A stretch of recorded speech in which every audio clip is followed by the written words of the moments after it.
Hello everyone. Question क्या कह रहा है? क्वेश्चन कह रहा है explain the meaning of the statement electric charge of a body is quantized. Basically बात करने जा रहे हैं हम लोग क्वांटाइजेशन ऑफ इलेक्ट्रिक चार्ज के बारे में। किसके बारे में? Quantization of electric charge. तो आप अगर ए के बारे में समझने की कोशिश करें तो यह क्वेश्चन क्या कह रहा है कि क्वांटाइजेशन ऑफ इलेक्ट्रिक चार्ज क्या है, इसका मीनिंग क्या है कि electric charge of a body is quantized. इसका मतलब यह है कि मान लेते हैं, जो कि मैंने थ्योरी में डिस्कस ऑलरेडी कर दिया है, मान लेते हैं एक बॉडी है और ये दूसरा बॉडी है। इस बॉडी के बारे में पहले हम डिस्कस करें कि ये दोनों न्यूट्रल है। क्या है ये? न्यूट्रल। ये दोनों न्यूट्रल का मतलब क्या है? न्यूट्रल का मतलब उसमें चार्जेस हैं। चार्जेस मतलब उसमें इलेक्ट्रॉन्स हैं और प्रोटॉन्स हैं। इलेक्ट्रॉन्स हैं और प्रोटॉन्स हैं। तो जितने इलेक्ट्रॉन्स हैं उतने प्रोटॉन्स हैं। और प्रोटॉन होता कहाँ पे? न्यूक्लियस के अंदर। न्यूक्लियस के अंदर प्रोटॉन और न्यूट्रॉन होता है। प्रोटॉन और न्यूट्रॉन होता है और न्यूट्रॉन न्यूट्रल होता है। और जो प्रोटॉन होता है वो पॉजिटिवली चार्ज होता है और इलेक्ट्रॉन्स निगेटिवली चार्ज होता है। ठीक है। तो इलेक्ट्रॉन जितने सारे इस बॉडी पे इलेक्ट्रॉन्स है उतने ही प्रोटॉन्स हैं। दैट मीन्स जितना निगेटिव चार्ज है उतना पॉजिटिव चार्ज है। नेट चार्ज क्या है? जीरो। तो ऐसे बॉडी को हम न्यूट्रल कहते हैं। क्या बोलते हैं? Bodies are neutral. ये हम न्यूट्रल बॉडीज लिया फर्स्ट। ठीक है। जितने इलेक्ट्रॉन्स हैं उतने ही, मान लेते हैं यहाँ पे कितने इलेक्ट्रॉन्स हैं? 100 इलेक्ट्रॉन, जो हमेशा हम लेते हैं। और इसमें कितने प्रोटॉन्स हैं? 100 प्रोटॉन्स। जितना चार्ज इलेक्ट्रॉन में होता है उतना ही चार्ज प्रोटॉन में होता है। उस चार्ज के वैल्यू को हम ई लिखते हैं, जिसका वैल्यू होता है अप्रॉक्स 1.6 10 - 19 कूलम। वैसे 1.6 के बाद कुछ और भी होता है, आप इतना ही नोट डाउन करें। 1.6 10 - 19 कूलम। मान लेते हैं कि ये भी उसी तरह का बॉडी, इसमें भी 100, वैसे करोड़ों होंगे, मैं बस समझने के लिए लिया। 100 इलेक्ट्रॉन्स और 100 प्रोटॉन्स। 100 इलेक्ट्रॉन्स क्या बता रहा है? ये बता रहा है, इम्प्लाई कर रहा है कि 100 इलेक्ट्रॉन 100 ई होगा, माइनस एक इलेक्ट्रॉन होता तो माइनस ई, 2 इलेक्ट्रॉन्स होता तो -2 ई, 3 होता तो -3। तो ये 100 है तो -100 ई। उसी तरह यहाँ क्या होगा? +100 ई। टोटल मिलके कितना होगा? Net charge 0। मतलब ये बॉडी न्यूट्रल है। ये भी सेम हाल होगा इसका, -100 ई +100 ई, नेट चार्ज 0। तो चार्जेस तो हैं बॉडी में, बट नेट चार्ज क्या है? 0। ये 0 ये 0 क्या हो जाएगा? 0 + 0 कितना होगा? 0। बात समझ आ रही है? इसके बाद का जो क्वेश्चन है वो क्वेश्चन भी इसमें डिस्कस कर सकते हैं हम, लेकिन तब भी पहले इसको आप देख लें। ठीक है। 0 + 0 हमारा क्या हो गया? 0। बहुत अच्छी बात है। अब बताइए, इसमें अगर हम सेकंड स्टेप में जाएं, ये फर्स्ट स्टेप हुआ, सेकंड स्टेप में हमने क्या किया? रब किया। किसको? दोनों बॉडी को हमने आपस में रब किया। रब करने से क्या हुआ कि ये जो हमारा है इससे इसमें कुछ इलेक्ट्रॉन्स ट्रांसफ़र रब किए जब, तो एक में मतलब एक के इलेक्ट्रॉन्स को कुछ एनर्जी मिल गई एक्स्ट्रा, जिसकी वजह से यहाँ से यहाँ तक इलेक्ट्रॉन्स ट्रांसफ़र हो गई।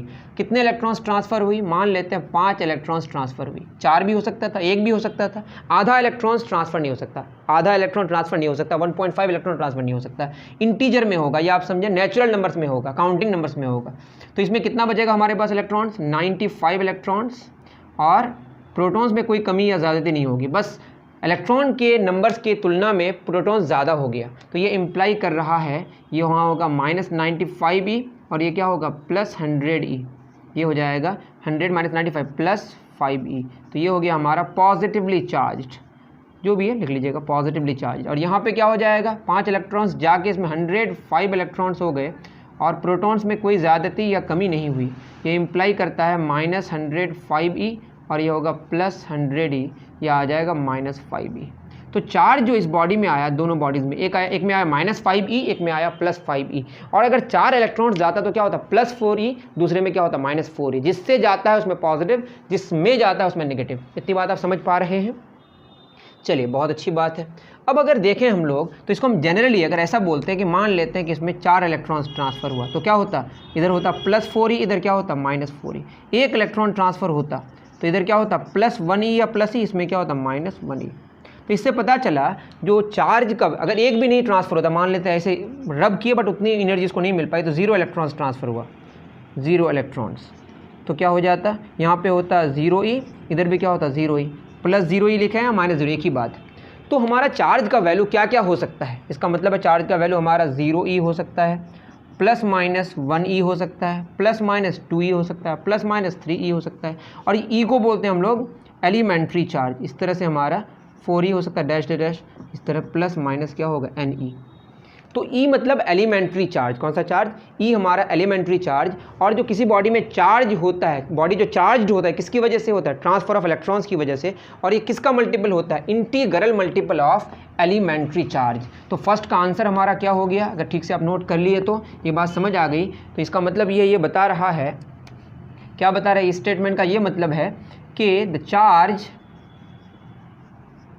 On any body is always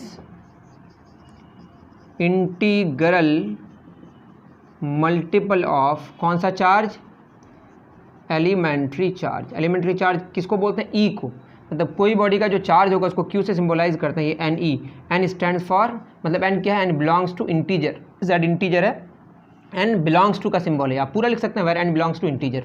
तो ये है इसका स्टेटमेंट का मतलब। अब दूसरा क्या कह रहा है ये कह रहा है why can one ignore quantisation of electric charge when dealing with microscopic that is large scale charges. अब लार्ज क्या है ना, लार्ज चार्ज उसको बोलेंगे जो इलेक्ट्रॉन के चार्ज से तुलना करेंगे, उससे अगर बहुत बहुत ज़्यादा बड़ा चार्ज होगा, इलेक्ट्रॉन का चार्ज का वैल्यू कितना होता है 1.6 × 10⁻⁻19 कूलम, वैल्यू दिखने में बहुत छोटा है ना, मतलब जो भी चार्ज होगा वो आप मेरा डिटेल इसमें देख सकते हैं ना, वो किसका मल्टीपल होगा, ई का मल्टीपल होगा, इसके अलावा कोई चार्ज पॉसिबल नहीं है। देखिए मैं अगर मान लेता हूँ बी में अगर हम बात करें, देखिए बी क्या कह रहा है, मान लेते हैं हमने लिया 1 × 10⁻⁻18 कूलम, ये कौन सा चार्ज है हमारा, ये चार्ज लगता है कि किसके नज़दीक है, ये नज़दीक है हमारा किसके नज़दीक है, इलेक्ट्रॉन के चार्ज के नज़दीक। वो कितना होता है 1.6 × 10⁻⁻19 कूलम। तो हमारा फॉर्मूला ये चार्ज हम लोग प्लस माइनस को लिया, ठीक है, पॉजिटिव भी हो सकता है, नहीं पॉजिटिव किस में होगा, जिससे जाएगा, निगेटिव किस में होगा, जिसमें जाएगा। तो यहाँ से अगर Q बराबर एन ई हम फॉर्मूला जानते हैं, तो यहाँ से हमारा N बराबर क्या होगा, Q/E। हम प्लस माइनस में नहीं पढ़ रहे, हम ये निकालने की कोशिश करें कि नंबर ऑफ इलेक्ट्रॉन्स कितने ट्रांसफ़र हुए। तो Q कितना है हमारा, Q है 1 × 10⁻⁻18 कूलम बटे E कितना है हमारा, E हो जाएगा 1.6 10⁻⁻19 कूलम। कूलम कैंसिल हो जाएगा, नंबर ऑफ इलेक्ट्रॉन्स है तो कोई यूनिट नहीं होगा, 10/16 -19 ऊपर जाएगा तो +19 -18, तो ये हो जाएगा 10/16 × 10 पे पावर 19 में 18 गया 1, 10.100, तो ये कितना हो जाएगा हमारा 100/16। तो 16 5 6 के 96, उसके बाद 16 दिन 6.25 इलेक्ट्रॉन्स। हमने क्या बोला कि जो इलेक्ट्रॉन्स है या तो एक ट्रांसफ़र होगा या 2 होगा या 3 होगा या 4 होगा या 5 होगा या 6 होगा या 7 होगा, 6 और 7 के बीच में कोई electrons, number of electrons transfer नहीं हो सकते, तो ये पॉसिबल नहीं है। और ये चूँकि 6-7 नंबर्स की बात हो रही है, तो ऐसे चार्ज को हम लोग माइक्रोस्कोपिक चार्ज कहते हैं। क्या कहते हैं, माइक्रोस्कोपिक चार्ज। और माइक्रोस्कोपिक चार्ज में हमको ये देखना ज़रूरी है कि ये क्वांटाइज्ड है या नहीं है, मतलब क्वांटाइजेशन को देखना ज़रूरी है। तो ये चार्ज क्वांटाइजेशन के हिसाब से ये चार्ज पॉसिबल नहीं है, और चार्ज बिल्कुल ये इस तरह का कोई चार्ज पॉसिबल नहीं है। वो चार्ज क्यों नहीं पॉसिबल है, क्योंकि नंबर ऑफ इलेक्ट्रॉन्स ट्रांसफर होकर ही बॉडी चार्ज्ड होता है, बॉडी को चार्ज होने के लिए इलेक्ट्रॉन्स ट्रांसफर होना पड़ेगा, और इतने इलेक्ट्रॉन्स ट्रांसफर नहीं हो सकते। वहीं पे अगर हम एग्जांपल लें, ऐसे चार्ज को माइक्रोस्कोपिक चार्ज कहते हैं। माइक्रोस्कोपिक चार्ज की बात करें, मान लेते हैं +-1 माइक्रो कूलम ले रहे हैं, ये माइक्रो लिखा हुआ है, ये हमारा माइक्रो, लेकिन ये मैक्रो चार्ज है, क्यों, वो हम समझाने की कोशिश करते हैं। ये चूंकि 6 और 7 इलेक्ट्रॉन्स के बारे में डिस्कस हो रहा है, अगर करोड़ों इलेक्ट्रॉन्स के बारे में डिस्कस करें तो उसको बोलेंगे मैक्रो। 1-2 बाल के बारे में बात करें तो ये होगा माइक्रो, और अगर हम करोड़ों बाल की बात करें तो क्या होगा, मैक्रो। तो ये माइक्रो है, ठीक है। इसमें एन क्या होगा, Q/E। Q कितना है हमारा 1 माइक्रो कूलम बटे E का वैल्यू 1.6 10⁻⁻19 कूलम। माइक्रो अगर नहीं जानते जान लीजिए, माइक्रो का मतलब ही 10⁻⁻6, ठीक है, बटे कूलम तो कैंसिल हो जाएगा, 1.6 10⁻⁻19, तो ये हो जाएगा 10/16 -19 ऊपर जाए 19 में 6 गया 13, तो 10/16 19 में 6 गया 13, 1 0 यहाँ ले लेते हैं, एक हटा देते हैं यहाँ पे, तो क्या हो जाएगा 6.25 10⁻12। अब देखिए 625 ये तो यहाँ से चला जाएगा, कितने ज़ीरोज़ हैं 12, मतलब 1 पर 12 ज़ीरोज़, तो यहाँ 2 तो यहाँ से चला जाएगा। अब कितना ज़ीरो, 3 3 6 3 9 1 10, 1 2 3 4 5 6 7 8 9 10। अब बताइए कितने इलेक्ट्रॉन्स, ये 1000 मिलियन 6 बिलियन 250 मिलियन इलेक्ट्रॉन, जो भी देख लीजिएगा आप, 100 1000 मिलियन, बिलियन, ट्रिलियन, 6 ट्रिलियन 250, मतलब जो भी है ये तो इंटीजर है ना, यहाँ तो पॉइंट बचा नहीं हमारा। मतलब इतने सारे इलेक्ट्रॉन्स में आपने देखा कि हमको ये समझ आ गया कि यहाँ पे मुझे क्वांटाइजेशन नहीं भी लगाते तो भी हमको पता चल जाता, पहले से ही पता है कि अगर ये चार्ज का वैल्यू है ना 1 माइक्रोकूलम, ये क्या 1 × 10⁻⁻6 कूलम, और इलेक्ट्रॉन का चार्ज कितना 1.6 10⁻⁹ कूलम। इसके तुलना में इसका वैल्यू बहुत ज़्यादा है, क्योंकि ये -9 19 है और ये -6। तो इलेक्ट्रॉन के चार्ज की तुलना में उसका वैल्यू अगर बहुत बहुत ज़्यादा होता है, करोड़ों गुना ज़्यादा होता है, उस सिचुएशन में हम लोग क्वांटाइजेशन को इग्नोर करते हैं। हम लोग क्या कर सकते हैं?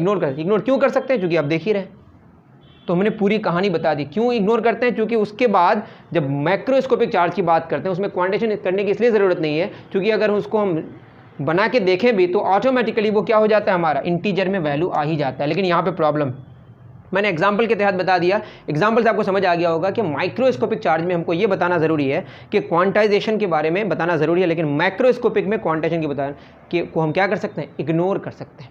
तो ये कहानी थी, उम्मीद करता हूँ कि आपके एग्जाम्पल से बात समझ आई होगी कि हम क्यों इग्नोर करते हैं। ओके, तो नेक्स्ट क्वेश्चन जो है इसी से रिलेटेड है, लेकिन वो अलग से मैं कराऊँगा, वो आप वेट करें, नेक्स्ट क्वेश्चन अलग से करा दूँगा। Okay, thank you very much.